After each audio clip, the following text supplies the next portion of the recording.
So hey guys, this is Tarun Sunny and welcome again to PTS CAD expert. आज का जो concept है वो कंप्लीट ऑटो कैड के ऊपर है कि किन कमांड्स की हेल्प से आप कंप्लीट ऑटो कैड सीख सकते हैं या एक परफेक्ट ड्राइंग बना सकते हैं। तो उन्हीं के ऊपर ये हमारा आज का वीडियो है, जिसके अंदर हम टॉप 10 कमांड की बात करेंगे, जिसके अंदर हर एक टूल आप कवर कर लेंगे। उन 10 कमांड के अंदर ही आपका कंप्लीट जो है टूल कंप्लीट हो जाएगा। तो सबसे फर्स्ट जो हमारी कमांड रहेगी वो है यूनिट, फिर है draft setting, line, polyline, modify tools, annotation, properties, layers, block, hatch and then last है हमारा प्रिंट, जो कि आज की वीडियो में हम हर एक चीज को कवर करेंगे। तो वीडियो बहुत ही इंटरेस्टिंग और इन्फॉर्मेटिव होने वाला है, वीडियो को लास्ट तक जरूर देखिए। अगर आप हमारे चैनल पर पहली बार आए तो प्लीज चैनल को सब्सक्राइब और वीडियो को लाइक कर दीजिए, ताकि इसी तरह की इंटरेस्टिंग और इन्फॉर्मेटिव वीडियो आपको फ्यूचर में भी मिलती रहे। इसी के साथ अगर आप हमारी लाइव ट्रेनिंग से जुड़ना चाहते हैं तो PTS CAD expert application download कर सकते हैं, वहां से ऑटोकैड के कोर्स के लिए एनरोल कर सकते हैं। अदर कोर्सेज भी अवेलेबल है, जिसमें भी आपका इंटरेस्ट है, आप अपग्रेड होना चाहते हैं तो आप कोर्स बाय कर सकते हैं। ऑटोकैड का जो नेक्स्ट बैच है वो 26 सितंबर से स्टार्ट होने वाला है। सो देर न करते हुए जल्दी स्टार्ट करते हैं।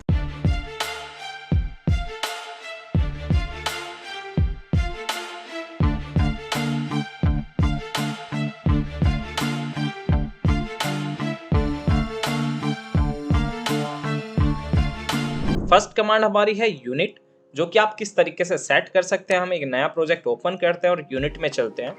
UN short form for unit. UN आपने प्रेस किया और आपके पास लेंथ का मेन कॉन्सेप्ट है, तो हमारी लेंथ से यूनिट आ जाएगी।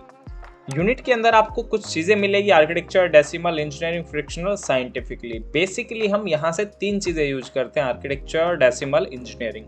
डेसिमल में क्या होता है, आप मीटर्स में काम करते हैं, सेंटीमीटर्स में काम करते हैं, बट जब भी आपको फीट इंचेस में काम करना पड़े तो आप आर्किटेक्चर और इंजीनियरिंग का यूज करते हैं। तो हम यहाँ से आर्किटेक्चर रखते हैं या डेसिमल, फर्स्ट हम डेसिमल रखते हैं, ओके। और यहाँ से मैंने वैल्यू पुट किया 10। F8 मैंने ऑर्थोग्राफिकली मोड के लिए किया, जो कि आपका स्ट्रेट लाइन चलेगा। मैंने यहाँ पे वैल्यू किया 10, ओके। ये हमारी 10 mm की लाइन बन गई। अब मुझे चेक करना है कि ये 10 mm का लाइन है, तो आप क्या करेंगे, यहाँ से एनोटेशन के अंदर जाएंगे, या फिर शॉर्ट फॉर्म होती है DLI, डायमेंशन लीनियर के लिए। इस पॉइंट से इस पॉइंट का लेंथ क्या है हमारा 10। अब ये जो वैल्यू आ रही है हमारी, ये 10 आ गई, जो कि डायमेंशन की सेटिंग के थ्रू हमें शो कर रहा है। अब डायमेंशन के अंदर जो आपके 4 जीरो दिख रहे हैं, ये आपकी यूनिट में भी दिख सकते हैं अगर आप चाहे तो। UN प्रेस किया, अभी मैंने यहाँ पे 0 किया हुआ है। अब जितने भी 0 दिखाना चाहते हैं वो सब आपके लाइन के साथ भी बन सकते हैं, उतने पुट कर सकते हो आप, बट हमें अभी नहीं शो करना है। ये हमारा MM का लाइन है। अगर आप इसकी सेटिंग को चेंज करना चाहते हैं कि आपका कोई भी 0 नहीं शो करे, तो आप क्या करते हैं, D एंटर, डायमेंशन स्टाइल के लिए D एंटर प्रेस करते हैं, या फिर यहाँ से आप डायमेंशन सेटिंग्स में जा सकते हैं। ठीक है, मैं यहाँ से D एंटर करता हूँ और यहाँ पे हमारी स्टैंडर्ड सेटिंग है। अभी मैं इसकी मॉडिफाई में जाता हूँ और यहाँ से प्राइमरी यूनिट में जब आप जाते हैं तो यहाँ पे आपको प्रिस्क्रिप्शन वैल्यू मिलता है। यहाँ पे मैं कर देता हूँ इसको 1, सिर्फ हमें एक ही डेसिमल की 0 रखे, और यहाँ से मैंने किया क्लोज, तो ये सीधा 10 दिखाएगा आपको। इसके बाद हम सेकंड टूल को समझते हैं, जो कि हमारा पॉलीलाइन है। ये हमारा लाइन था L एंटर। L एंटर जैसे ही आप करते हैं और जितना भी वैल्यू पुट करेंगे उतना आपका लाइन आ जाएगा। बट जो लाइन होता है वो हमेशा A to B पॉइंट को कनेक्ट करता है। फिर से मैं 10 पुट करता हूँ L एंटर करके, और फिर से 10 एंड देन 10। तो आप देखेंगे कि हर एक लाइन जो है वो बिल्कुल अलग अलग है। बट अगर मैं सेम पॉलीलाइन से बनाता हूँ यही चीज, यही रेक्टेंगल, पॉलीलाइन के लिए शॉर्ट फॉर्म होता है PL एंटर। तो यहाँ से आपने 10 पुट किया, ओके, नीचे की तरफ 10 आना है आपको, सिर्फ माउस से ही फेस चेंज कर सकते हो आप। 10 एंटर एंड देन यहाँ से यहाँ पे कनेक्ट कर दिया। तो ये लाइन जो है वो कनेक्टेड फॉर्म में, ये लाइन आपकी डिसकनेक्ट है, एक्सप्लोडेड है। तो लाइन और पॉलीलाइन में यही फर्क है कि लाइन सिर्फ 2 पॉइंटों को कनेक्ट करती है, बट पॉलीलाइन कनेक्टेड फॉर्म में लाइन होती है। पॉलीलाइन के अंदर बहुत सारे अलग अलग टूल्स भी होते हैं, जो कि आप यहाँ से यूज कर सकते हैं। इसके बाद हम बात करते हैं हमारे नेक्स्ट टूल की। यूनिट के बाद यूनिट सेट हमने किया, इसके लिए मैंने आपको ये समझाया। अब यूनिट में ही हम जाते हैं और वहां से हम समझते हैं कि फिट इंचेस में कैसे वर्क होगा। फिट इंच में वर्क करने के लिए आपको यूनिट तो सेट करना ही है, उसके बाद डायमेंशन भी सेट करना है। D एंटर मैंने किया और यहाँ से मैं बना लेता हूँ एक न्यू स्टाइल, जो कि मैं फिट इंचेस के नाम से।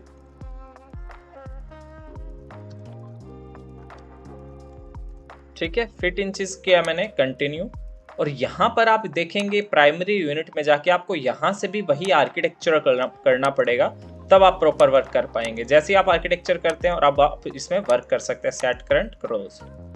अब आप कोई डायमेंशन लगाइए, सेम ऑब्जेक्ट आपने बनाया, अब आप कोई डायमेंशन लगाइए तो ये क्या दिखा रहा है आपको 10 इंचेस। सेम पोर्शन को हम यहाँ से हटा देते हैं। डिलीट करने के लिए ई एंटर कर सकते हो आप, सेलेक्ट ई एंटर, तो ये हो गया अब आपका इंचेस में। अगर आपने यूनिट चेंज कर दिया किसी प्रोजेक्ट का तो आप वो उसी यूनिट के अकॉर्डिंग काम करेगा। अगर मैं यहाँ पे अब सिर्फ वैल्यू पुट करूंगा 10, ओके, तो वो इंच में ही लेगा आपका वैल्यू। और अगर आप 10 इंच का सिंबल लगाएंगे तब भी वो इंचेस में लेगा, 10 इंचेस। शिफ्ट के साथ जब आप एंटर के साइड में जो टैब है उसको प्रेस करते हैं तो इंच का सिंबल आ जाता है, यहाँ से आपका 10 इंच ले रहा है। 1 फीट आपको करना है तो 1 फीट ओके पुट किया मैंने, और 1 फीट का आपका लाइन बन जाएगा। एनोटेशन के अंदर जाके आप यहाँ से डायमेंशन ले सकते हैं, या तो आप दोनों पॉइंटों को इस तरीके से सेलेक्ट करें तब 1 फीट आएगा, या फिर आप कमांड पुट करके DLI शॉर्ट फॉर्म होता है, और उसके बाद जब एक और एंटर करते हो और सेलेक्ट करते कमांड को तब भी आप इस तरीके से डायमेंशन लगा सकते हैं। यूनिट के अंदर कुछ चीज़ें और होती है, mm डेसिमल्स में काम कर सकते हो आप। उसके बाद ये होता है इंसर्शन स्केल। जब भी कोई ड्राइंग आप इंसर्ट करवाते हैं तो इस स्केल में आएगी, इंचेस में आएगी वो, तो यहाँ से आप स्केलिंग कर सकते हैं। एंगल में चेंज करना है रेडियंस में तो आप यहाँ से करते हैं। मोस्ट प्रोबेबली हम यहीं से आर्किटेक्चर डेसिमल इंजीनियरिंग में यूज करते हैं। उसके बाद सेकंड जो टूल आता है, जब भी आप किसी ऑब्जेक्ट को सिलेक्ट करते हैं या लाइन बनाते हैं, किसी ऑब्जेक्ट के ऊपर जाते हैं तो आपको शो करते हैं and point, mid point, vertex point, centre point, तो वो किस तरीके से शो करते हैं। तो उसके लिए हमें क्या करना पड़ता है, सेकंड जो टूल है हमारा वो है draft setting. DS short form होती है ड्राफ्ट सेटिंग की। यहाँ पर हमारे पास अवेलेबल होता है स्नैपिंग। कंप्लीट हम नहीं कवर कर सकते एक वीडियो में, क्योंकि अभी हमारा टॉप 10 का वीडियो है, तो मैं बेसिक आपको समझाऊंगा कि किस तरीके से काम करता है। अगर आपने स्नैपिंग को ऑन किया और आपने गैप डिफाइन किया 1 फीट, ओके, तो अब जब भी आप कुछ ऑब्जेक्ट बनाएंगे तो हर 1 फीट के गैप पे आपका ऑब्जेक्ट जो है वो ऑटोमेटिकली स्टॉप लेगा। 1 feet, 2 feet, 3 feet, automatically snapping काम करेगा। अब ये स्नैपिंग किस तरीके से काम कर रहा है, आप शॉर्ट फॉर्म से भी इसको ऑन ऑफ कर सकते हैं। 1 फीट के गैप पे आपका वर्क करता हुआ चलेगा। अगर आप इसको ऑफ रखते हैं तो आप कर्सर आपका स्मूथली मूव करता है इस तरीके से। ड्राफ्ट सेटिंग में ही हम जाते हैं, हमें एंड पॉइंट क्यों शो करता है, तो आप ऑब्जेक्ट स्नैप पर जाइए और यहाँ पर आपको शो करेगा ऑब्जेक्ट स्नैप के अंदर F3 शॉर्ट फॉर्म होता है, ऐसे ही स्नैप एंड ग्रिड का F9 होता है। ऑब्जेक्ट स्नैप के अंदर मान लीजिए आपका एंड पॉइंट ऑफ कर दिया मैंने, सभी ऑन है, बाकी मैंने एंड पॉइंट ऑफ कर दिया, तो आप जैसे ही किसी एंड पॉइंट पे जाएंगे ना, आपको वो कभी शो ही नहीं करेगा। इंटरसेक्शन आ गया। अब ये एंड पॉइंट आप किसी भी एक लाइन बना दीजिए, कोई भी एक लाइन बनाया, अभी नियरेस्ट दिखा रहा है, इसको मिड पॉइंट तो दिखा रहा है प्रॉपर, बट इस एंड पॉइंट को नियरेस्ट दिखा रहा है, क्योंकि हमने ड्राफ्ट सेटिंग में एंड पॉइंट को ऑफ कर दिया है। इसको सभी को ऑफ रखेंगे तो आप वर्क नहीं कर पाएंगे प्रॉपर। अब यहाँ पे मैं जाता हूँ इसके लाइन लेकर कोई भी, तो ये पूरा हमें क्या दिखा रहा है, एंड पॉइंट। तो ड्राफ्ट सेटिंग में आप ये चीज़ें कर सकते हैं। ये 3D स्नैपिंग के लिए होता है। अगर आप चाहते हैं आपके कर्सर के साथ बहुत सारी इंफॉर्मेशन चले, एंगल, ये सब आप जो देख रहे हैं ये चल रहा है आपके साथ, 180 डिग्री दिखा रहा है, यहाँ से लाइन का लेंथ चल रहा है, इसको ऑन ऑफ करना है तो आप यहाँ से कर सकते हैं डायनामिक इनपुट, यहाँ से सेटिंग, और सिर्फ शो ओनली 1 डायमेंशन। ठीक है, शो ओनली 1 डायमेंशन, या फिर आप एक भी नहीं शो करना चाहते। अब देखिए एंगल आपका चला गया है यहाँ से, तो अभी तक एंगल आ रहा था, अब चला गया। अगर यहाँ से आप कुछ भी नहीं शो करना चाहते तो आप प्रेस कर सकते हैं F12। F12 जैसे ही आप प्रेस करेंगे आपका कर्सर के साथ जो लेंथ का इंफॉर्मेशन आ रहा था वो भी चला जाएगा। तो ये सब ड्राफ्ट सेटिंग के अंदर है। आप अलग अलग टूल्स को यहाँ से बारीकी से सीख सकते हैं। ऑब्जेक्ट स्नैप ये सब काम करता है। पीछे आप चाहते हैं कि स्क्रीन का कलर चेंज हो जाए या फिर जो ग्रिड्स आ रही है वो हमें ना दिखे, तो उसके लिए आप F7 प्रेस कर सकते हैं, या फिर ड्राफ्ट सेटिंग के अंदर जाकर यहाँ से ग्रिड को भी चेंज कर सकते हैं, ऑब्जेक्ट स्नैप, और यहाँ से आप ग्रिड को कम कर सकते हैं F7। जैसे मैं ग्रिड को ऑफ करूंगा ओके, तो पीछे आपकी स्क्रीन जो है वो बिल्कुल क्लीन हो जाएगी, कोई भी ग्रिड लाइन नहीं दिखेगी। इसके अंदर इसी तरीके से बहुत सारे टूल्स हैं, ऑप्शंस के अलग अलग टूल हैं, किस तरीके से आप इन बॉक्सेस का साइज कम कर सकते हैं, अपर्चर बॉक्स का साइज कम कर सकते हैं, ग्रिप का साइज कम कर सकते हैं। तो हर एक चीज़ यहाँ पे आपके पास मिलेगी। किस वर्जन में आपको फाइल सेव करना है वो भी आप ओपन एंड सेव के अंदर जाके कर सकते हैं। यहाँ से जब भी आप फाइल सेव करेंगे ऑटोमेटिकली वो 2013 में सेव होगा। यहाँ पर कुछ फॉर्मेट्स हैं, उसके अंदर सेव आप कर सकते हैं। 2004 DXF फॉर्मेट, DWG फॉर्मेट 2018 में ही सेव करना है, 20 में सेव करना है, 21 में करना है, हर एक चीज़ यहाँ से आप चेंज कर सकते हैं। तो ये सब आपके ड्राफ्ट सेटिंग के अंदर होता है। उसके बाद प्रॉपर हम क्या करते हैं, यहाँ पे मॉडिफाइड टूल्स की बात करते हैं। लाइन और पॉलीलाइन देखा हमने, लाइन पॉलीलाइन आप यहाँ से भी ले सकते हैं। लाइन हो गया आपका, यहाँ से पॉलीलाइन हो गया आपका, जो कि कनेक्टेड रहेगा इस तरीके से। और आपका सर्कल आपका यहाँ पे अवेलेबल है। तो जो मॉडिफाइड टूल है हम ड्राइंग टूल के बाद करेंगे। तो ड्राइंग टूल आपके यहाँ पर है, रेक्टेंगल आपको बनाना है, या फिर शॉर्ट फॉर्म है REC एंटर रेक्टेंगल के लिए, C enter for circle. Same ऐसे ही हमारा नेक्स्ट जो कमांड है नंबर 4 जो बेस्ट कमांड है, फर्स्ट था unit, second draft setting, line polyline और ड्राइंग टूल एक तरह से सभी आ गए उसके अंदर थर्ड। अब आता है सबसे इंपॉर्टेंट टूल जिसकी हेल्प से आप हर एक मॉडिफिकेशन करते हैं, जिसकी हेल्प से आप कहीं से भी कुछ चीज़ को कट करते हैं, ज्वाइन करते हैं, राउंड करते हैं, रोटेट करते हैं, मूव करते हैं, फिलेट करते हैं, एरे करते हैं, वो है हमारे मॉडिफाइड टूल्स। तो सबसे पहला मॉडिफाइड टूल है हमारा मूव। आपने किसी भी ऑब्जेक्ट को सिलेक्ट किया और यहाँ से शॉर्ट फॉर्म होता है M एंटर, या फिर आप यहाँ से मूव ले सकते हैं, pick point and then move.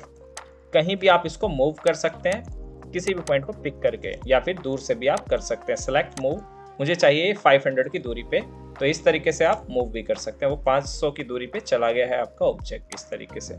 Select move 100, okay, तो ये आपका 100 की दूरी पे आ गया। ये आपने किया 1000, तो 1000 की दूरी पे चला जाएगा, यहाँ पर आ गया। तो इस तरीके से आप ये कमांड यूज कर सकते हैं। उसके बाद आता है कॉपी। कॉपी के अंदर मल्टीपल कॉपी और सिंगल कॉपी का ऑप्शन होता है। कॉपी को आपने सेलेक्ट किया, फिर ऑब्जेक्ट सेलेक्ट करें एंड देन एंटर। फिर आपसे पूछता है बेस पॉइंट, और जहां भी आप क्लिक करते जाएंगे कॉपी जनरेट हो जाएंगे इस तरीके से। अगर आपको सिंगल कॉपी करना है तो आप CO एंटर भी कर सकते हैं, फिर ऑब्जेक्ट को सिलेक्ट एंड देन एंटर। और ये आपसे पूछता है मोड के अंदर, यहाँ पर कमांड बॉक्स के अंदर आता है मोड। मोड के अंदर आपने किया सिंगल, तो जैसे ही आप एक कॉपी करेंगे कमांड से बाहर आ जाएगा आपका कर्सर। ये आपका सेकंड मॉडिफाइड टूल है। उसके बाद आता है स्ट्रेच। स्ट्रेच के अंदर क्या होता है, किसी भी ऑब्जेक्ट को पकड़कर खींचना। अगर आप कंप्लीट ऑब्जेक्ट को सेलेक्ट कर लेते हैं तो आपका ऑब्जेक्ट मूव की तरह काम करने लगता है, बट हमें क्या करना है, सिर्फ स्ट्रेच करना है ताकि हमारा हाफ ऑब्जेक्ट खींच सके। तो हम S एंटर करते हैं, जो कि शॉर्ट फॉर्म है स्ट्रेच के लिए। ऑब्जेक्ट को सिलेक्ट करते हैं एंड देन अगेन एंटर। और जितना भी आप स्ट्रेच करना चाहते हैं, एक पोजीशन फिक्स रहेगा, दूसरा साइड आपका मूव करेगा, तो वो भी आप कर सकते हैं।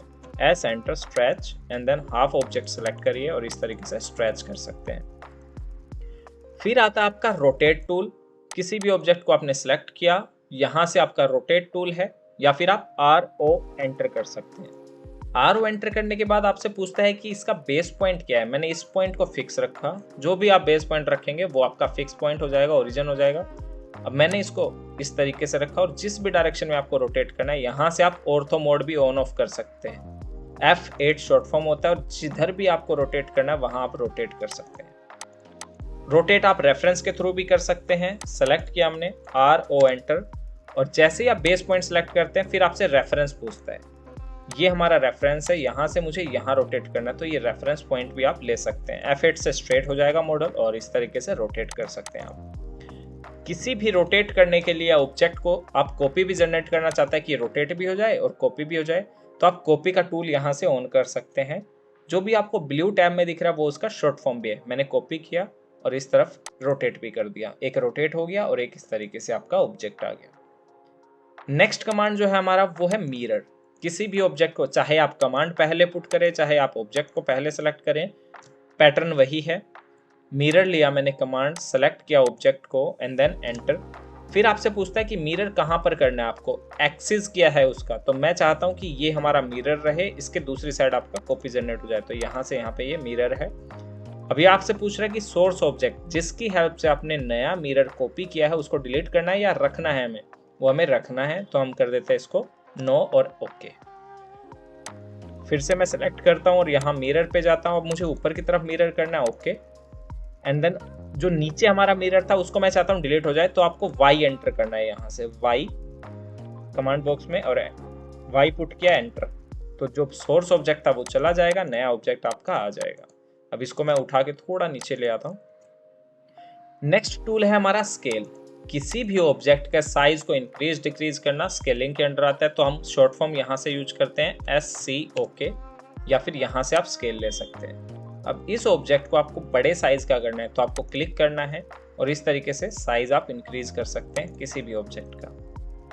बट हमें क्या करना है, मैं दो रेफरेंस लेता हूँ, एक लाइन यहाँ है हमारे पास, एक लाइन यहाँ है, और इस ऑब्जेक्ट को मैं यहाँ से पिक कर लेता हूँ और मैं चाहता हूँ कि ये जो ऑब्जेक्ट है वो यहाँ तक कनेक्ट हो जाए स्केल की हेल्प से। मैंने सेलेक्ट किया SCOK, इस ऑब्जेक्ट को सिलेक्ट किया। अगर मैं ऐसे लेके जाऊंगा तो देखिए ये पॉइंट पे कभी फिक्स मैच नहीं कर पाएगा, कहीं ना कहीं हमारा गैप रह जाएगा। रह गया गैप। अभी मैं अंडू कर रहा हूँ, Ctrl+Z, सेलेक्ट किया मैंने ऑब्जेक्ट को, SC किया। उसके बाद आप बेस पॉइंट को सिलेक्ट करें। जैसे ही बेस पॉइंट को सिलेक्ट करते हैं यहाँ पे एक रेफरेंस के नाम से कमांड आ जाती है, रेफरेंस पे क्लिक किया, फिर से बेस पॉइंट को सिलेक्ट करें, दूसरे ऑब्जेक्ट के पॉइंट को सिलेक्ट करें एंड देन जहां रेफरेंस है वहां पे कनेक्ट कर दीजिए। अब ये बिल्कुल फिक्स कनेक्ट हो गया, कोई गैप नहीं आएगा इसके बीच। तो इस तरीके से आप स्केल कर सकते हैं। उसके बाद बात आती है बहुत इंपॉर्टेंट टूल है, सबसे इंपॉर्टेंट टूल है ट्रिम। ट्रिम क्या होता है, किसी भी ऑब्जेक्ट को कहीं अधूरे पार्ट से कट करना हो उस कंडीशन में हम ट्रिम का यूज करते हैं। तो ट्रिम के लिए शॉर्ट फॉर्म होती है TR enter, या फिर अगर टारगेट है तो TR enter, उसके बाद टारगेट को सिलेक्ट करें, फिर अनदर एंटर। जैसे मैंने एक कंडीशन बनाया यहाँ पे, अब हम करते हैं TR, यहाँ फिर ट्रिम लेते हैं यहाँ से और फिर एक और एंटर करते हैं। जैसे ही आप एंटर करोगे आप पर्टिकुलर किसी भी ऑब्जेक्ट के पार्ट को कट कर सकते हैं जो एक टारगेट के बीच में है। अब हम इस पार्ट को डिलीट नहीं कर सकते, ट्रिम नहीं कर सकते, क्योंकि इसके आगे कोई टारगेट ही नहीं है, ये लाइन सिर्फ यहाँ तक है, तो इसको डिलीट कर सकते हैं हम, E enter for delete। Same ऐसे E enter for delete, but इस कमांड को हम कट कर सकते हैं इस लाइन को ट्रिम की हेल्प से, TR enter। ठीक है। अगर आपके पास कोई टारगेट है, आपको पता है कि आपको कहाँ तक ट्रिम करना है, आपके पास कोई टारगेट है, तब आप TR सिंगल एंटर करेंगे। कैसे, ट्रिम पे गए, फिर मैंने यहाँ से सिलेक्ट किया ऑब्जेक्ट कि मुझे इसके अंदर जो भी ऑब्जेक्ट आ रहा है उसको ट्रिम करना है, एंड देन फिर अगेन एंटर और ऑब्जेक्ट ट्रिम। तो इसके अंदर जो भी ऑब्जेक्ट आ रहा था, टारगेट लिया हमने, वो कट हो गया। अदरवाइज मुझे एक बार इस पार्ट को कट करना पड़ता, एक बार इस पार्ट को। सेम ऐसे ही आता है एक्सटेंड, जो कि ट्रिम के अंदर ही रहता है। एक्सटेंड, ट्रिम में जो कट होता है वही एक्सटेंड होता है। एक्सटेंड के अंदर आप शिफ्ट के साथ ट्रिम में एक्सटेंड यूज कर सकते हैं, एक्सटेंड में ट्रिम यूज कर सकते हैं। अब मैं कमांड पुट कर रहा हूँ EX एंटर, ये हमारा टारगेट है, और देन एक्सटेंड, तो ऑटोमेटिकली वहां तक लाइन एक्सटेंड हो जाएगी। अगर मैं एक्सटेंड करता इस वाली लाइन को तो क्या होता, EX एंटर, तो ये लाइन जो है यहाँ तक इंक्रीज होगी सिर्फ इस तरीके से। बेसिकली अगर मैं टारगेट सेलेक्ट कर देता हूँ ये वाला, अब इस ऑब्जेक्ट को सिलेक्ट करूंगा तो वो टारगेट तक ऑटोमेटिकली मैच कर जाएगा। अगर ट्रिम कमांड में ही मैं क्या करता हूँ, TR enter and then shift press करता हूँ तो वो एक्सटेंड की तरह काम करेगा। इस तरीके से शिफ्ट छोड़ दूंगा तो वो ट्रिम की तरह काम करेगा, और शिफ्ट प्रेस करूंगा तो वो एक्सटेंड की तरह काम करेगा। ऐसे ही एक्सटेंड के अंदर होता है। ठीक है। फिर नेक्स्ट कमांड है हमारी फिलेट। किसी भी ऑब्जेक्ट के पार्ट को आपको राउंड करना है या फिर शैम्फर करना है, कट करना है जिसको, तो वो आप इजीली कर सकते हैं। फिलेट के लिए शॉर्ट फॉर्म होती है F एंटर। फिलेट के अंदर आपको रेडियस प्रोवाइड करना है कि मुझे कितना रेडियस चाहिए, मुझे चाहिए यहाँ से 2 इंचेस का। ओके। और जैसे ही आप ऑब्जेक्ट के दो कॉर्नर को सिलेक्ट करेंगे आपका ऑब्जेक्ट राउंड हो जाएगा इस तरीके से। F एंटर, मैंने यहाँ से फिलेट किया 1 feet, select first, select second, तो ये 1 फीट का आपका ऑफसेट रेडियस हो गया। F एंटर, यहाँ से मैं 5 फीट का फिलेट करता हूँ, सेलेक्ट फर्स्ट, सेलेक्ट सेकंड। यहाँ से मैं 3 फीट का फिलेट करता हूँ, तो इस तरीके से आपका ये फिलेट हो जाएगा ऑब्जेक्ट। ठीक है। सेम ऐसे ही हम नेक्स्ट कमांड का यूज करते हैं जो कि आता है हमारा शैम्फर। शॉर्ट फॉर्म होती है CHA, और जैसे ही आप शैम्फर करते हैं तो आपके कॉर्नर्स कुछ बैंड हो जाएंगे इस तरीके से, जैसे आप शैम्फर की वैल्यू डिफाइन करते हैं, या फिर यहाँ पे होता है आपका फिलेट के साइड में chamfer, CHA। Okay. And then chamfer के अंदर हम डिस्टेंस के अकॉर्डिंग करते हैं। मैं चाहता हूँ कि 6 इंच बाय 6 इंच का शैम्फर हो जाए, 6 इंच हमारा एक साइड, 6 इंच ही हमारा दूसरी side, and then click click, automatically line है वो आपकी इस तरीके से शैम्फर हो जाएगी। इसको आप कम ज़्यादा भी कर सकते हैं। फिर नेक्स्ट कमांड आती है हमारी एरे, जिसके बहुत सारे टाइप हैं। अभी हम मॉडिफाइड टूल्स के अंदर है तो इसके बहुत सारे टाइप्स हैं। तो एरे के अंदर 3 टाइप होते हैं mainly, rectangular array, path array, polar array, जो कि अलग अलग कंडीशन में वर्क करता है। रेक्टेंगुलर एरे सबसे बेसिक है, जो कि आपका रेक्टेंगुलर की शेप में रो और कॉलम की शेप में वर्क करता है। तो आपने सिलेक्ट किया किसी भी ऑब्जेक्ट को, शॉर्ट फॉर्म होता है AR एंटर। फिर आपसे पूछता है रेक्टेंगुलर एरे करना है, तो रेक्टेंगल पे क्लिक करते ही आपका रेक्टेंगुलर एरे हो जाएगा। इसकी पोजीशनिंग आप चेंज कर सकते हैं, इनके नंबर्स इंक्रीज कर सकते हैं यहाँ से। जैसे कॉलम आपको 6 चाहिए, अभी 4 आ रहे हैं, जैसे भी 6 पुट किया 6 हो जाएंगे। यहाँ पे 7 रो आ रहे हैं, मुझे सिर्फ 2 रोज चाहिए, तो 2 रोज हो जाएंगे। इसके अंदर और भी टूल्स हैं, वो भी हम देखेंगे। एक ही वीडियो के अंदर सब कुछ कवर कर पाना इम्पॉसिबल है, तो जब सिर्फ एरे का कॉन्सेप्ट होगा उसके अंदर मैं आपको डीपली समझाऊंगा। फिर नेक्स्ट हमारा यहाँ से आता है एरे के अंदर ही पोलर है, पाथ एरे। कोई भी आपका पाथ है इस तरीके से, और आपको क्या करना है, कोई एग्जांपल लेते हैं हम। जैसे आपको क्या करना है, यहाँ से प्लांटिंग के लिए होल प्रोवाइड करने, पिट प्रोवाइड करने हैं। कोई भी पाथ है आपका रोड साइड पे, मैं चाहता हूँ पर्टिकुलर गैप के बाद यहाँ पे पिट प्रोवाइड हो जाए, होल प्रोवाइड हो जाए प्लांटिंग के लिए। तो आप क्या करते हैं, AR एंटर, और यहाँ से पाथ के लिए PA एंटर, PA ओके। जैसे आप ऑब्जेक्ट को सिलेक्ट करेंगे आपके कॉपीज जनरेट हो जाएंगे। अब यहाँ से बिटवीन मैं कर देता हूँ इसका गैप 1 फीट, हर एक के बीच का गैप जो है वो 1 फीट रहे। हर एक के बीच का जो गैप है वो 1 फीट रहे, तो हमें क्या करना पड़ेगा, नंबर कम करना पड़ेगा। मैं यहाँ से 50 नंबर्स कर देता हूँ, तो उसी के अकॉर्डिंग आपका ऑब्जेक्ट का साइज कम हो जाएगा। अब इसके बीच का गैप, टोटल गैप जो आ रहा है वो मुझे 28 फीट रखना है। ओके, तो इस तरीके से आपका गैप वर्क करेगा। क्लोज एरे, तो नेक्स्ट हम एरे पे चलते हैं, C एंटर। मैं एक सर्कल बना लेता हूं। अब मैं आपको पोलर एरे समझा रहा हूं। पोलर एरे यहाँ पे काम करता है। कोई भी आपने यहाँ पे कॉन्सेप्ट लिया जो कि आपका सर्कुलर पाथ था, यहाँ पे आपने चेयर बनाया,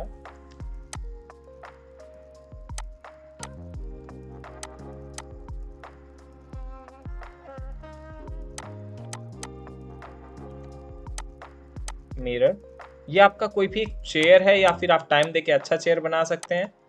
इस चेयर को हमें पर्टिकुलर हमारे पाथ के अलोंग रोटेट करवाना है। अगर मैं इसको कॉपी करता हूँ, हर जगह कॉपी करवाऊंगा तो बहुत टाइम लग जाएगा, और पर्टिकुलर शेप में फिर उसको रोटेट भी करना पड़ेगा। बट जैसे ही आप ऑब्जेक्ट को सिलेक्ट करते हैं, यहाँ से हम इसका बना लेते हैं ब्लॉक। ब्लॉक के लिए क्या होता है, B एंटर। ब्लॉक बनने के बाद ये काम करेगा हमारा एक ग्रुप की तरह। मैंने ब्लॉक का नाम बताया चेयर, उसके बाद मैंने पिक पॉइंट किया कि ये मेरा पिक पॉइंट है। उसके बाद convert to block as a group, फिर आपको ऑब्जेक्ट को सिलेक्ट करना है एंड देन ओके। यूनिट आप चेंज रखना चाहते हैं, इसके XYZ कोऑर्डिनेट डिफाइन करना चाहते हैं वो कर सकते हैं एंड देन ओके। नाम जरूर डिफाइन करना है, ओके। ये बन गया ब्लॉक एज ए ग्रुप। अब आपको क्या करना है, यहाँ पे एरे पे जाना है और पोलर एरे। जैसे ही पोलर एरे पे सेलेक्ट करते हैं आप, उसके बाद सर्कल पे जाइए, आपको सेंटर पॉइंट दिखेगा सर्कल का, और क्लिक कर दीजिए। ऑटोमेटिकली आपके चारों तरफ कॉपी जनरेट हो जाएंगे, और वो भी पर्टिकुलर परफेक्ट एंगल के साथ। अब इन जो चेयर हमारे आए उसकी संख्या को बढ़ाना है आपको यहाँ से, तो वो आप चेंज कर सकते हैं। मैंने 12 चेयर चाहिए मुझे, तो 12 चेयर बन जाएगी। ये होता है हमारा पोलर एरे। उसके बाद इरेज, जो कि मैं बता रहा हूँ आपको, E एंटर इरेज। और ये होता है हमारा एक्सप्लोड। किसी भी ग्रुप को कट करना, किसी भी पॉली लाइन को कट करना। जैसे ये ग्रुप है, एक को सिलेक्ट कर रहा हूँ, 4 लाइनें सिलेक्ट हो रही है, 1 2 3 4, तो इसको आप एक्सप्लोड कर सकते हैं X एंटर की हेल्प से। तो अब ये सिंगल लाइन बन गया। अगर इसको फिर से ज्वाइन करना है तो आप J एंटर कर सकते हैं ज्वाइन कमांड की हेल्प से। इस तरीके से आप ये टूल यूज कर सकते हैं, मॉडिफाई टूल। अब नेक्स्ट है हमारा एनोटेशन का पार्ट। तो एनोटेशन के अंदर आप क्या करते हैं, यहाँ पे आता है हमारा एनोटेशन, जिसके अंदर आपके टेक्स्ट, डायमेंशन, लीडर्स, टेबल्स, ये सब होते हैं। तो अभी हम यहाँ पे डायमेंशंस की बात करेंगे। तो डायमेंशन आप इस तरीके से ये चीज़ें यूज कर सकते हैं। यहाँ पर कोई भी सर्कल है आपका, अगर उसका डायमेंशन शो नहीं हो रहा है तो आप यहाँ से सेंटर मार्क लेंगे और ऑब्जेक्ट को सेलेक्ट करेंगे, आपका सेंटर मार्क शो होने लगेगा। इस सेंटर मार्क की सेटिंग आप कर सकते हैं प्रॉपर डायमेंशन स्टाइल में जाके। कोई भी आपने 2 लाइनें ली हैं, उनके बीच में आपको एक और लाइन चाहिए बिल्कुल पैरेलल, एक तरह से सेंटर लाइन की तरह, तो आप सेंटर लाइन ले सकते हैं। सेलेक्ट फर्स्ट, सेलेक्ट सेकंड, तो ये आपका एक सेंटर लाइन आ जाएगा। तो इस तरीके से भी आप इजीली वर्क कर सकते हैं। अभी हम डायमेंशन की बात करें तो शॉर्ट फॉर्म होती है सिंपली, जो लीनियर डायमेंशन है उसके लिए शॉर्ट फॉर्म होती है DLI, जो कि अभी तक हम यूज कर रहे थे। उनको मेजर करने के लिए हम इस तरीके से यूज करते हैं DLI का। ऑब्जेक्ट का साइज काफी बड़ा है, 18 फीट का ऑब्जेक्ट है, तो हम क्या करते हैं, यहाँ से स्मॉल साइज का ऑब्जेक्ट बना लेते हैं। मैंने किया यहाँ से 3 फीट, ओके। अब अब जैसे आप इसको चेक करेंगे आपको प्रॉपर साइज दिख जाएगा 3 फीट। ठीक है, तो डायमेंशन आप इस तरीके से यूज कर सकते हैं। लाइन फिर से लिया एल एंटर 1 फीट, तो 1 फीट का लाइन आ जाएगा आपके पास इस तरीके से। फिर उसके बाद किसी भी एंगल पर लाइन को चेक करना है आपको। कोई भी आपका लाइन है वो जो एंगल पे है, F8 मैंने ऑन किया और ये एंगल पे लाइन है। अगर मैं DLI से इसका साइज चेक करूंगा तो कुछ इस तरीके से दिखाएगा, इधर से करता हूं तब भी इस तरीके से दिखाता है। बट परफेक्ट साइज तो ये नहीं है क्योंकि एंगल पर लाइन है, तो साइज उसी के अकॉर्डिंग रहेगा। हम लीनियर पे जाते हैं और अलाइन करते हैं फर्स्ट पॉइंट सेकंड लाइन। तो एंगल पर जो लाइन होती है उसका परफेक्ट हाइट लेंथ चेक करने के लिए आप डायमेंशन अलाइन यूज करते हैं। उसके बाद आता है एंगुलर। सेलेक्ट, मैं इनको हटा रहा हूँ। एंगुलर के लिए क्या होता है, किसी भी ऑब्जेक्ट का एंगल चेक करना है, इनके बीच का एंगल चेक करना है, या फिर कोई और लाइन लगाता हूँ मैं यहाँ पे F8 ऑन करके यहाँ से एक लाइन बनाता हूँ। यहाँ से हमने लाइन बनाया, F8 ऑन करके मैं एक और लाइन बना रहा हूँ। अब इनके बीच का एंगल जब चेक करना है तो हम यहाँ से यूज करते हैं dimension angular. First line second, तो 35 डिग्री का एंगल है। यहाँ से मैंने चेक किया 63 डिग्री का एंगल है। ये हमने चेक किया 90 डिग्री का एंगल है। तो इस तरीके से भी आप एंगल चेक कर सकते हैं। पर्टिकुलर यहाँ से यहाँ चेक करना है वो भी आपको शो करेगा, यहाँ से यहाँ चेक करना है वो भी आपको शो करेगा। तो परफेक्टली आप इस तरीके से यूज कर सकते हैं डायमेंशंस का। उसके बाद नेक्स्ट आता है हमारा आर्क लेंथ। जब भी आप कोई आर्क बनाते हैं मॉडिफाइड टूल्स के अंदर ही यहाँ पे होती है हमारे पास आर्क, स्टार्ट, सेंटर, एंड, और ये हो गया हमारा आर्क। अब आपका आर्क यहाँ पे आ गया तो हम डायमेंशन में जाते हैं, एनोटेशन, एंड देन यहाँ से हम arc length select first and then okay. ये आपका हो गया आर्क लेंथ। आर्क लेंथ के बाद आता है हमारा रेडियस, जो कि आप सभी को पता है किसी भी सर्कल का एक रेडियस होता है, एक डायमीटर होता है, तो उसके लिए शॉर्ट फॉर्म DRA आप पुट कर सकते हैं और ये हो गया आपका रेडियस। अगर इसी का डाया चेक करना है आपको तो डायमीटर आप यहाँ से चेक कर सकते हैं, इंपॉर्टेंट टूल्स हैं। फिर उसके बाद आता है हमारा जोग्ड। सर्कल के अंदर अगर आपको जोग्ड का सिंबल लगाना है तो उस कंडीशन में आप जोग्ड यूज कर सकते हैं। यहाँ पर आपका इस तरीके से यूज कर पाएंगे जोग्ड का सिस्टम। जोग का सिंबल आपको अगर यूज करना है तो आप इस तरीके से कर पाएंगे। बड़ा स्केल होना चाहिए आपका और जोग का सिंबल आप इस तरीके से यूज कर सकते हैं। अगर आपके पास जोग का साइज छोटा है और साइज को हम चेंज डायमेंशन स्टाइल में कर सकते हैं। उसके बाद कोऑर्डिनेट आता है, एक तरह से ऑर्डिनेट दिया हुआ है यहाँ पे एक्स और वाई की वैल्यू क्या है। कोई भी आप लाइन लगाते कहीं भी, हमने लाइन पुट कर दिया, मुझे इस लाइन का पॉइंट देखना है, या फिर PO एंटर, मैंने एक पॉइंट लगाया यहाँ पर। पॉइंट का स्टाइल चेंज करना है तो DDP टाइप हमें करना है, तो यहाँ से हम पॉइंट का स्टाइल भी चेंज कर सकते हैं। ये हमारे पास पॉइंट है, PO एंटर शॉर्ट फॉर्म होती है पॉइंट के लिए। इस पॉइंट का मुझे कोऑर्डिनेट चेक करना है, तो आप कैसे करेंगे, ऑर्डिनेट पे जाइए और यहाँ पे क्लिक करें, तो ये हो गया आपका X और ये हो गया आपका Y। इस तरीके से भी आप कोऑर्डिनेट ऑर्डिनेट चेक कर सकते हैं। यह है डायमेंशन के अंदर। सेंटर लाइन सेंटर मार्क मैंने बताया। अब एक इम्पोर्टेंट टूल आता है, मैं किसी एक ड्राइंग में चलता हूँ यहाँ से। अब इम्पोर्टेंट टूल क्या है, जब भी आप किसी ड्राइंग पे वर्क करते हैं तो उसके अंदर क्या होता है, हमें बेस पॉइंट से डायमेंशन लगाने होते हैं। तो एक बेस हो गया हमारा, उसके बाद उसी बेस से हमें दूसरा डायमेंशन लगाना है, उसी बेस से थर्ड डायमेंशन लगाना है। तो वो कैसे आप लगा सकते हैं, आपको कहीं भी हाइट चेक करना है, जैसे मैं इस स्क्रीन का भी कलर चेंज कर देता हूँ, ड्राफ्ट सेटिंग, यहाँ से ऑप्शन या फिर OP एंटर, यहाँ से डिस्प्ले, और किस तरह का कलर आपको रखना है आप विंडो का कलर चेंज कर सकते हैं। मुझे यहाँ से वाइट कलर चाहिए अभी के लिए, ओके, अप्लाई, ओके। तो जो आपकी ड्राइंग है वो वाइट कलर में आ जाएगी यहाँ से, ठीक है। अब हमें क्या करना है, इसके अंदर हमें डायमेंशन बेस लाइन यूज करना है। तो आपको फर्स्ट एक डायमेंशन लगाना है, यहाँ से यहाँ तक का मैंने डायमेंशन लगाया। अब मैं चाहता हूँ कि इसी से कंटिन्यू, इसी पॉइंट से, ये हमारा बेस पॉइंट हो गया, इसी पॉइंट से मुझे इस कॉलम का डिस्टेंस, इसी पॉइंट से मुझे लास्ट वाले कॉलम का डिस्टेंस पता चले। तो हमें कमांड पुट करना है डिम बेस, या फिर आप यहाँ से बेस लाइन ले सकते हैं। तो सेकंड जो आप डायमेंशन पुट करेंगे यहाँ से यहाँ तक, थर्ड जो डायमेंशन पुट करेंगे यहाँ से यहाँ तक। अब ड्रैग करके अगर आप इसको दूर करके देखते हैं तो आपकी 3 डायमेंशन आ गई, जिनका बेस पॉइंट ओरिजिन सेम रहेगा। First dimension, second dimension, third dimension. अब सेम ऐसे ही इससे बिल्कुल अपोजिट होती है डायमेंशन कंटिन्यूअस। तो कंटिन्यूअस में क्या होता है, यहाँ से आप डायमेंशन कंटिन्यू पे जाते हैं और एक डायमेंशन लगा देते हैं, DLI, एक मैंने डायमेंशन लगाया। मुझे इस कॉलम से इस कॉलम का गैप पता करना है, 8 फीट आ रहा है। अब इसे नेक्स्ट करना है तो कंटिन्यू पे आपको क्लिक करना है, तो ऑटोमेटिकली ये वाला पॉइंट आपको सेलेक्ट नहीं करना पड़ेगा। इसके सेंटर पे जाइए, आपका डायमेंशन आ जाएगा, फिर इसके सेंटर पे जाइए, आपका डायमेंशन आ जाएगा, और यहाँ पे आउटर दिखाना है वो भी आपका आ जाएगा। इस तरीके से आपको बार बार कमांड पुट करने की ज़रूरत नहीं है। अगर आपको बेस से लेके सभी का डायमेंशन पता करना है तो बेस लाइन यूज़ करेंगे। सिंपली आपको हर एक point two point gap use करना है तो आप डायमेंशन कंटिन्यू यूज़ करेंगे। तो ये था हमारा पॉइंट 5, जो कि हमारा बेस्ट कमांड के अंदर आता है। एनोटेशन का पूरा कॉन्सेप्ट है। उसके बाद 6 जो इंपॉर्टेंट कॉन्सेप्ट है वो आती है हमारी प्रॉपर्टीज। अब प्रॉपर्टीज की हम बात करें तो क्या होती है प्रॉपर्टीज, यहाँ पर जो अलग अलग कलर में दिख रहा है आपको, ये कैसे आप चेक कर सकते हो, इनकी प्रॉपर्टीज क्या रहेगी। मैंने एक्स एंटर किया और ये सभी लाइनें बन गई अलग अलग। अब ये जो है हमें पता करना है ये लाइन कौन सा है, तो आप यहाँ पर शॉर्ट फॉर्म होती है प्रॉपर्टी के लिए PR एंटर या फिर CH एंटर।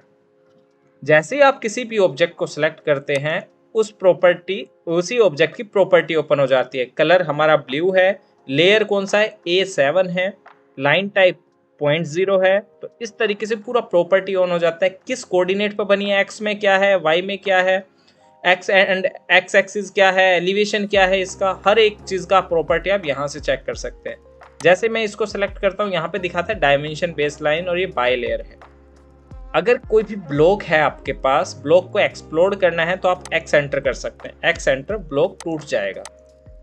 इस तरीके से ये अब लाइन है तो मैंने इसको सेलेक्ट किया, ये फर्नीचर की लेयर में, आप प्रॉपर्टी के अंदर देख सकते हैं फर्नीचर की लेयर में है। तो आप इजीली इन चीज़ों को चेंज कर सकते हैं, चेक कर सकते हैं। PR एंटर, अगर आपका ये नहीं आता है तो आप PR एंटर करेंगे और आपका ये प्रॉपर्टी ब्राउजर आने लगेगा। तो प्रॉपर्टी आप यहाँ से, ये तो था सिर्फ हमें चेक करना है प्रॉपर्टी। अगर किसी लाइन का प्रॉपर्टी चेंज करना हो आपको, जैसे मुझे ये लाइन है हमारा, इसकी प्रॉपर्टी कलर चेंज करना, मुझे रेड कलर करना है, तो आप इस तरीके से कर सकते हैं। इस गेट का कलर चेंज करना है तो ये ब्लॉक है अभी, तो हम चेंज नहीं कर पाएंगे। हमें इस लाइन का कलर चेंज करना है, मुझे चाहिए ये लाइन येलो कलर में, तो ये येलो कलर हो जाएगा। तो यहाँ से भी आप लाइन, वेट और कलर की प्रॉपर्टीज चेंज कर सकते हैं। किसी भी लाइन को आपको चेंज करना है बिल्कुल, तो आप उसको मैच भी कर सकते हैं। MA enter, select and then select, तो वो मैच कर जाएगा एक दूसरे से प्रॉपर्टी को। अब वापस फिर से उसको वैसा ही बनाना है तो आप अनदर कोई लाइन लीजिए। ये हमने लाइन लिया और इन दोनों को सिलेक्ट किया तो वो प्रॉपर्टी चेंज हो गई। तो ये प्रॉपर्टीज के अंडर आता है। नेक्स्ट हमारा आता है लेयर्स।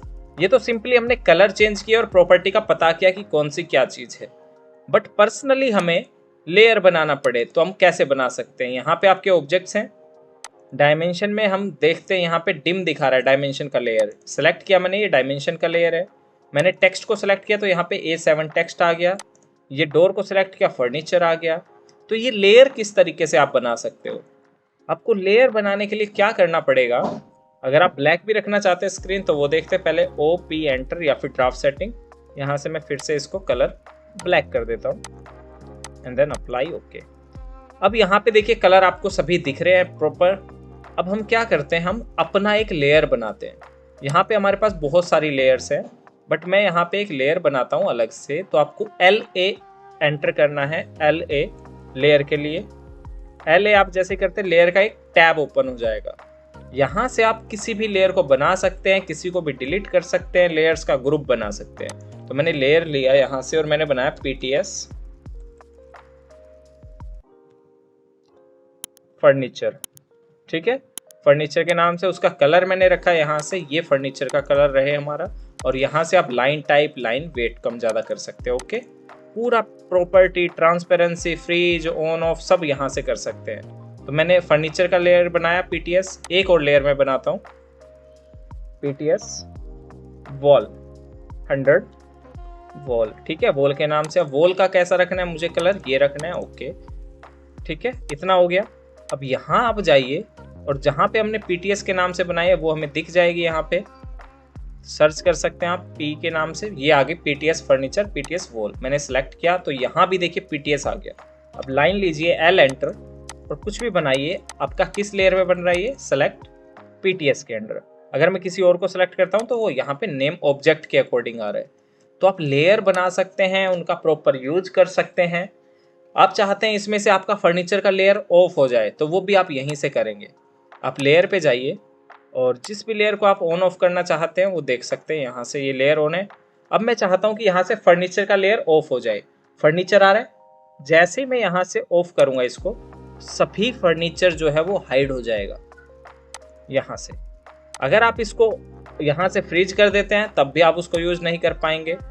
ऑन ऑफ करने पे तो दिखेगा ही नहीं और फ्रीज करने पे भी आपको शो नहीं होगा प्रॉपर्टीज के अंदर। अगर आप लॉक कर देते हैं तो आपको ऑब्जेक्ट दिखेगा फर्नीचर का, बट आप उस पर कुछ भी काम नहीं कर सकते।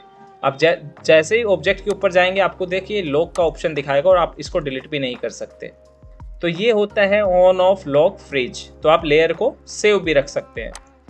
अब सेम अगर आप कोई नया प्रोजेक्ट ओपन करते हैं, अगर कोई नया प्रोजेक्ट आपने ओपन किया तो आप उसमें देखेंगे कि कोई लेयर नहीं आती है। तो उन लेयर को लाने के लिए हम क्या करते हैं, ये हमारा नया ड्राइंग है, यहाँ हमने कोई ड्राइंग ओपन किया, यहाँ पे हमारे पास कोई भी लेयर नहीं आएगी। टॉप पे गए, अब जहाँ पे देखिए कोई लेयर आ रहा है हमारे पास नहीं आ रहा है, तो हम क्या करते हैं, यहाँ भी देखिए कोई लेयर नहीं, यहाँ हमें नया बनाना है। मैंने बनाया यहाँ पे PTS बॉल के नाम से, वॉल, ठीक है। कलर कैसा रहे वॉल का, जो भी आप डिफाइन करना चाहते हैं यहाँ से डिफाइन कर सकते हैं। ट्रू कलर, इंडेक्स कलर, ये हो गया। उसके बाद PTS फर्नीचर, फर्नीचर के लिए हमने बनाया। कलर कैसा रखना है हमें फर्नीचर के लिए, ये कलर रखना है। Next PTS dimension.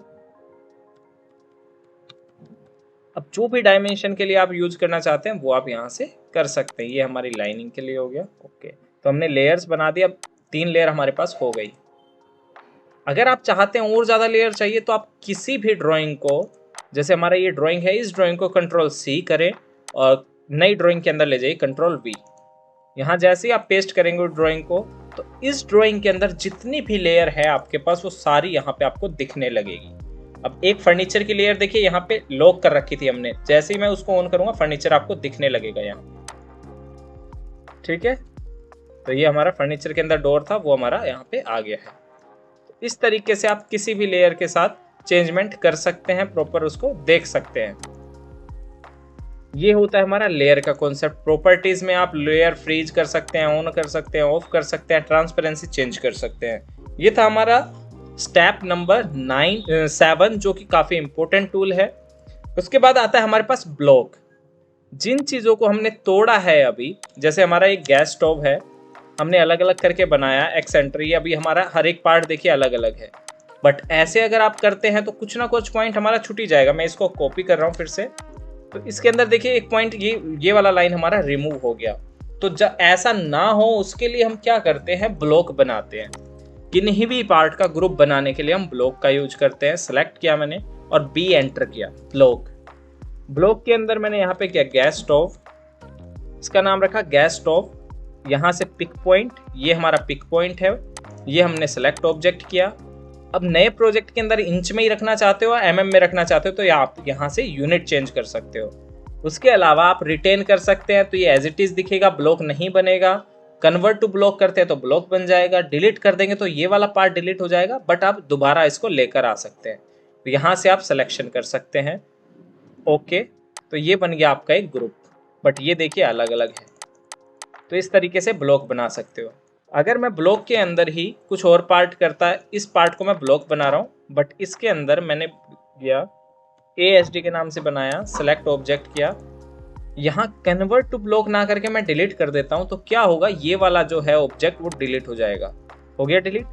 अब इस पार्ट को लाने के लिए हम इंसर्ट कमांड का यूज करेंगे। ब्लॉक आपने बनाया, बट जब फाइल में दोबारा से उसको लाना है तो आपको इंसर्ट प्रेस करना होगा और आप देखेंगे कि यहाँ पे जो पहले से बने हुए ऑब्जेक्ट्स थे, जो आपके ब्लॉक बने हुए, वो सब आपको दिख जाएंगे और जो हमने बनाया ASD वो भी आपका यहाँ पे आ जाएगा। तो आप ड्रैग करके उसको बाहर लेकर आ सकते हैं। इस तरीके से आप किसी भी ऑब्जेक्ट को लेकर आ सकते हैं। ये आपका ऑब्जेक्ट आ जाएगा यहाँ पर सिंगल वाला, जो कि आपका ऊपर एक लाइन मिसिंग था। तो इस तरीके से पहले से बने हुए ऑब्जेक्ट्स को भी आप लेकर आ सकते हैं। यहाँ पे आपका ऑब्जेक्ट्स आ चुका है। Drag and then drop. कुछ और चाहिए आपको तो वो भी आप लेकर आ सकते हैं। यहाँ से आपने डोर को ड्रैग किया, डोर आप लेकर आ सकते हैं। सब कुछ आपके पास यहाँ पे आ जाएगा। जैसे ये ऑब्जेक्ट है हमारा, ये आ गया। तो ये होता है हमारा ब्लॉक का ऑप्शन। अगर आप किसी फाइल को डब्लू ब्लॉक बनाना चाहते हैं तो ब्लॉक जो होता है वो 2 फाइलों में यूज हो सकता है। सिर्फ आपका जो फाइल ओपन है उसके अंदर आप इंसर्ट से ला सकते हो, और कोई नया फाइल जब आप ओपन करते हो तो उसके अंदर Ctrl+C Ctrl+V करके आप लेके जा सकते हो, या फिर इंसर्ट टैब की हेल्प से। किसी भी एक ब्लॉक को आपको नया फाइल बनाना है तो उसके लिए आप क्या करते हैं, डब्लू ब्लॉक यूज करते हैं, डब्लू एंटर, जिसे हम राइट ब्लॉक भी बोलते हैं। डब्लू एंटर करने से क्या होगा, एक इंडिविजुअल फाइल बन जाता है। डेस्कटॉप पे हम गए और यहाँ पे मैंने बनाया हाउस प्लान। डब्लू एंटर करना है आपको, ये बोलता है उसी की तरह सेलेक्ट ऑब्जेक्ट, ये हमने ऑब्जेक्ट को सिलेक्ट किया, फिर एंटर किया।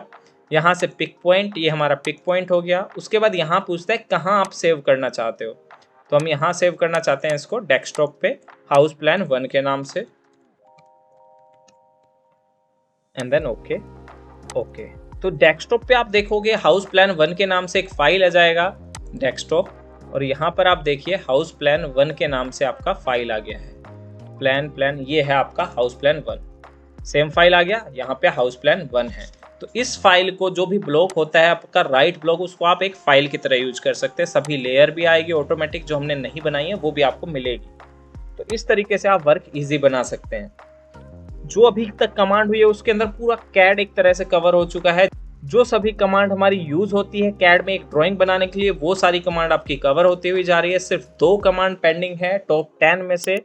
तो प्लीज जरूर बताइए कि वीडियो आपको कैसा लगा। अगर आप चाहते हैं इसी से रिलेटेड किसी और टॉपिक के ऊपर वीडियो बनाना है तो वो भी आप कमेंट सेक्शन में बता सकते हैं। इसके बाद आता है हमारा हैच। हैच क्या होता है, एक पैटर्न होता है जहां भी आप प्रोवाइड करते हैं। जैसे हमें यहाँ पे स्लैब के अंदर हैच दिखाना है, ब्रिक वॉल के अंदर हैच दिखाना है, ब्रिक का हैच हमें प्रोवाइड करना है, तो आप कैसे करेंगे। सो हमें हैच एंटर करना है, या फिर आपका हैच यहाँ पर होता है, हैच पे हम जाएंगे, और या फिर एच एंटर आप कर सकते हैं। तो सेम टैब आपका ओपन हो जाएगा। यहाँ से किसी भी तरह का हैच आप ले सकते हैं, जो भी आपकी रिक्वायरमेंट है उसके अकॉर्डिंग। अब मुझे कलर किस तरीके का रखना है, अभी मैं इसी के अकॉर्डिंग ब्रिक हैच प्रोवाइड करता हूँ ब्रिक वॉल में। तो यहाँ पे जैसे मैं क्लिक कर रहा हूँ, देखिए ब्रिक वॉल आ गया हमारा। अगर आप कहीं और भी ब्रिक वॉल मेंशन करना चाहते हैं, जैसे हमें यहाँ ब्रिक वॉल मेंशन करना है, यहाँ ब्रिक वॉल मेंशन करना है, तो हर जगह हमने कर दिया। बट इसका जो कलर है वो अच्छा नहीं आ रहा है, तो हम यहाँ से क्या करते हैं, जो येलो कलर आ रहा है उसको नन करते हैं। ये इसकी प्रॉपर्टीज है। और जो हैच है वो काफ़ी डार्क दिख रहा है, काफ़ी पास दिख रहा है, तो उसका स्केल हम यहाँ से कम कर सकते हैं। मैंने किया इसका 10, तो स्केल आपका इस तरीके से कम हो जाएगा हैच का, और इस तरीके से आपका हैच आ जाएगा। आपको ब्रिक के अलावा किसी और हैच को करना है तो आप फिर से एच एंटर करें, और यहाँ से जैसे मुझे कॉन्क्रीट दिखाना है तो मैं यहाँ क्या करता हूँ, एच एंटर। ओके, अब मुझे सिलेक्ट करना है ये, और यहाँ से कॉन्क्रीट वाला हैच पे क्लिक कर देना है। ये हमारा कॉन्क्रीट का हैच है। पीछे जो कलर आ रहा है उसको हम व्हाइट कर देते हैं, और इस तरीके से आपको हैच दिखेगा। इसको बिल्कुल पास करना है आप, तो उसका स्केल और कम कर सकते हैं 0.5, तो वो जो हैच है वो पास हो जाएगा बिल्कुल। कलर चेंज करने हैं हैच के, रेड कलर में आपको दिखाना है तो आप हैच में चेंजमेंट कर सकते हैं। हैच को बहुत बारीकी से कर सकते हैं आप, हर चीज़ को रिप्रेजेंट कर सकते हैं। ब्रिक वॉल कैसा है, हैच किस तरह का है, ग्रे स्केल में कुछ है, कंक्रीट में कुछ है, फाउंडेशन किस में है, तो सब आप शो कर सकते हैं। ये होता है हमारा हैच के लिए। हैच की भी बहुत सारी प्रॉपर्टीज़ होती है, तो वो सब आप यहाँ पे यूज़ कर सकते हैं। अब हम क्या करते हैं, यहाँ से लास्ट जो हमारा ऑप्शन है, हमने हर एक चीज़ को देखा, यूनिट कैसे सेट करते हैं, ड्राफ्ट सेटिंग कैसे करते हैं, लाइन पॉलीलाइन ड्राइंग टूल्स हमने देखे, मॉडिफाई टूल्स को हमने यूज किया यहाँ पर जो अवेलेबल है। नेक्स्ट है हमारा लास्ट है जो टेक्स्ट एंड देन प्रिंट। तो टेक्स्ट कैसे आप लिख सकते हो, अभी जो हमारे पास अवेलेबल टेक्स्ट है ये सब है। मुझे चाहिए अब टेक्स्ट हमारा मल्टीलाइन टेक्स्ट और सिंगल टेक्स्ट। अभी मुझे मल्टीलाइन टेक्स्ट चाहिए, इस तरीके से मैंने लिखा, और मैं यहाँ पे लिखना चाहता हूँ प्रोजेक्शन अबव। जो लेयर एक्टिवेट है उसी के अकॉर्डिंग आपका कलर दिखेगा। प्रोजेक्शन अबव पे क्लिक किया और ये आपका प्रोजेक्शन अबव आ गया। मैंने सेलेक्ट किया इसको, और टेक्स्ट की ही लेयर बनाना है मुझे इसका, तो मैं टेक्स्ट का लेयर देखूंगा यहाँ पे कहाँ है, और वही सेम डिफाइन कर दूंगा A7 टेक्स्ट। तो जो टेक्स्ट है वो आपका इस तरीके का आ जाएगा। इसकी प्रॉपर्टीज देखना है, कलर चेंज करना है सिंगल टेक्स्ट का, तो वो भी आप कर सकते हैं जिस भी कलर में आप चाहें। कोई हाइट चेंज करनी है, लाइन टाइप स्केल चेक करना है, इसको 10 mm का करना है, आपको इंच का करना है तो वो काफ़ी बड़ा हो जाएगा। इस तरीके से भी आप कर सकते हैं।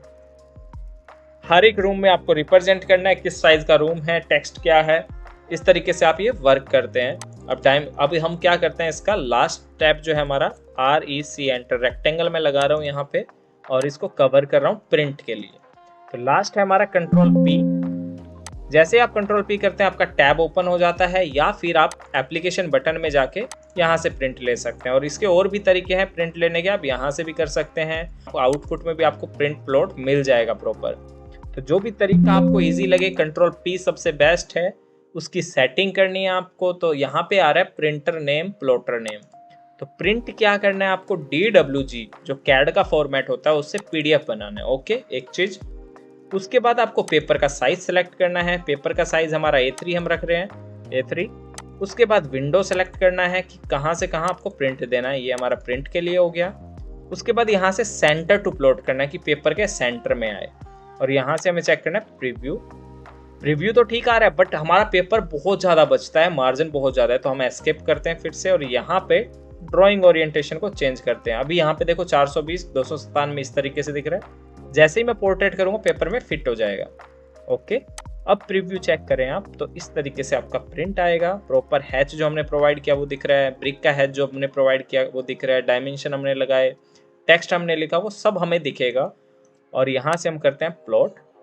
सेव करना है आपको, यहाँ से हाउस प्लान A के नाम से मैंने किया, यहाँ पे 1A सेव। तो ये आपका प्रिंट होके इस तरीके से आ जाएगा। और ज़्यादा अच्छी क्वालिटी चाहिए तो उसके अकॉर्डिंग आपको लेआउट में सेट करना पड़ेगा, स्केलिंग के अकॉर्डिंग ड्राइंग बनाकर। अब ये था हमारा टॉप 10 कमांड्स, जिसकी हेल्प से आप किसी भी ड्राइंग को बना सकते हैं, प्रिंट दे सकते हैं, ब्लॉक बना सकते हैं, लेयर बना सकते हैं, एनोटेशन का परफेक्ट यूज कर सकते हैं। और ड्राइंग टूल्स को भी लाइन, पॉलीलाइन, सर्कल, इस तरीके से आप ये सब बना सकते हैं। मॉडिफाई टूल हमने देखे, टेक्स्ट डायमेंशन हमने देखा, लेयर्स हमने देखा, प्रॉपर्टीज हमने देखा। उसके बाद एनोटेशन के अंदर कुछ पार्ट्स थे वो हमने देखे।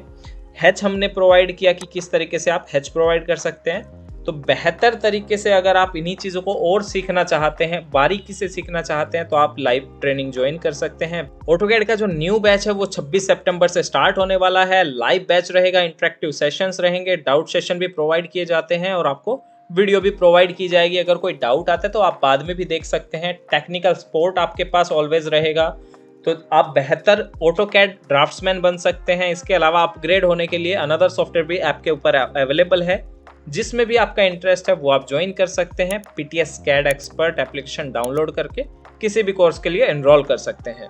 वीडियो कैसा लगा कमेंट सेक्शन में जरूर बताइए। अगर आप चाहते हैं किसी अनदर वीडियो बनाना है तो वो भी आप कमेंट सेक्शन में बता सकते हैं। हम जरूर कोशिश करेंगे आपकी रिक्वायरमेंट फुलफिल करने की। सो जल्द मिलते हैं नेक्स्ट वीडियो में। This is your trainer Tarun Sunny signing off.